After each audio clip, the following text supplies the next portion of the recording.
pengelolaan limbah rumah tangga dan limbah peternakan.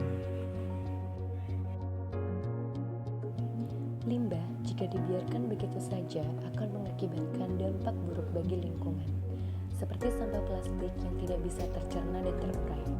Kemudian deterjen yang mengakibatkan eutrofikasi atau ledakan jumlah alga dan fitoplankton yang saling berebut untuk mendapatkan cahaya matahari sebagai fotosintesis.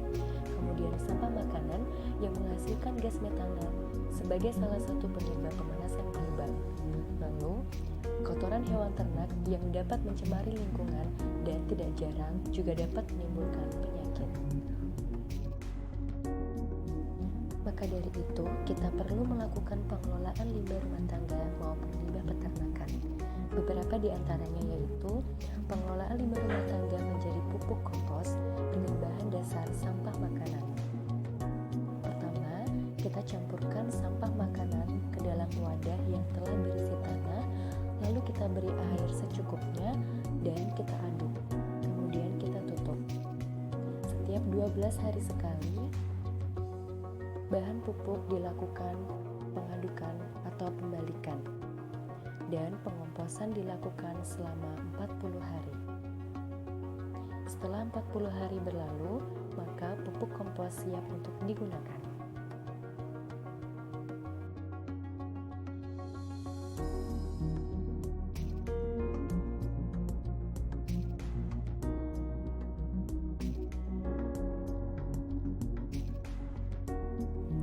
Selanjutnya, pengelolaan limbah rumah tangga menjadi EcoBrick. EcoBrick merupakan botol plastik yang diisi padat dengan limbah non-biologikal untuk membuat blok bangunan yang dapat digunakan kembali. Namun, seiring dengan perkembangan zaman, EcoBrick tidak hanya digunakan atau dimanfaatkan untuk membuat blok bangunan, tetapi juga dapat dimanfaatkan untuk membuat peralatan rumah tangga seperti meja, kursi, dan lain sebagainya. Cara pembuatannya adalah dengan mengumpulkan sampah plastik dan botol bekas, kemudian memasukkan sampah plastik ke dalam botol bekas menggunakan tusukan dan dipadatkan, lalu disimpan di tempat yang teduh. Dan EcoBrick siap untuk digunakan. Dan ini adalah contoh produk dari EcoBrick sebagai bahan dasar pengganti batu bata untuk bangunan, serta dimanfaatkan untuk pembuatan material rumah tangga seperti kursi dan meja. Berikutnya, pengelolaan limbah peternakan menjadi pupuk kandang. Pertama, campurkan larutan embio dengan gula pasir maupun gula jawa.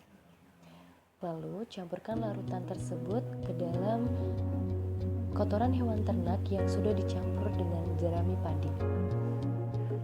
Dengan kandungan air awal pada adonan diusahakan mencapai 50%. Kemudian, tutup adonan tersebut menggunakan terpal atau plastik di bawah sinar matahari dan biarkan proses fermentasi terjadi sekitar 15-30 hari. Selanjutnya, pupuk kandang siap untuk digunakan.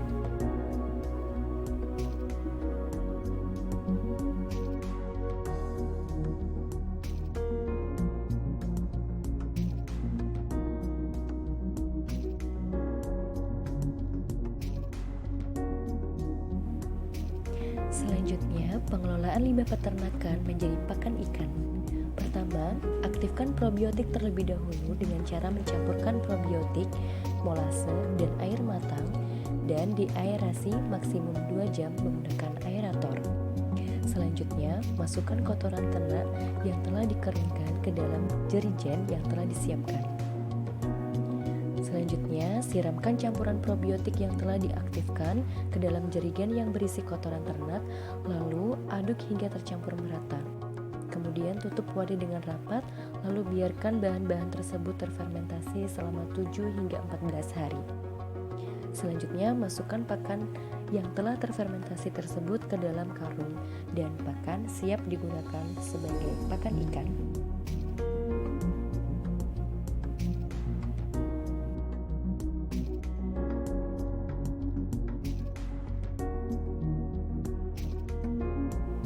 Terima kasih atas antusiasnya. Kurang dan lebihnya mohon maaf, dan selamat mencoba.